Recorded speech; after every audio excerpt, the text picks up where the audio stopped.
রাত বাজে 2টা। হাসপাতালের করিডোরে বসে কাঁদছে এক মা, তার কোলে ছোট্ট একটা শিশু, কিন্তু শিশুটি আর কাঁদছে না।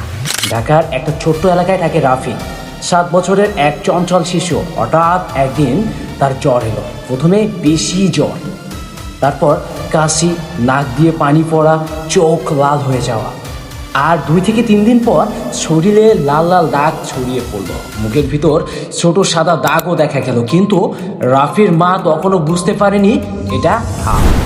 যখন অবস্থা খারাপ হতে শুরু করলো তখন তারা হাসপাতালে গেল।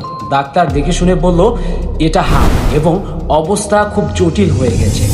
এটা শুধু রাফির গল্প না, 22 দিনে 113টি শিশু মারা গেছে, হাজার হাজার শিশু আক্রান্ত। কিন্তু চাইলে আমরা এই রোগ থেকে বাঁচতে পারি। সবচেয়ে গুরুত্বপূর্ণ, আমাদের সময় মতো টিকা প্রদান করতে হবে। অসুস্থ হলে শিশুকে বিশ্রাম দিন, বেশি পানি ও পুষ্টিকর খাবার দিন। জ্বর হলে ডাক্তারের পরামর্শ নিন। প্রতিরোধের জন্য হাত পরিষ্কার রাখুন। কাশি অথবা হাসির সময় মুখ ঢাকুন। অসুস্থ শিশুকে আলাদা রাখুন। রাফি আর ফিরবে না, কিন্তু আপনার সন্তান এখনো আছে। তাকে বাঁচানোর দায়িত্ব একান্ত আপনার হাতে। আমকে হালকা করে দেখবেন না। লক্ষণ দেখলেই সতর্ক হন। সময় মতো টিকা দিন, কারণ একটু সচেতনতা একটা জীবন বাঁচাতে পারে। আজ ভিডিওটি শেয়ার করুন, কারণ হয়তো আপনার শেয়ারে আরেকটা জীবন বেঁচে যাবে।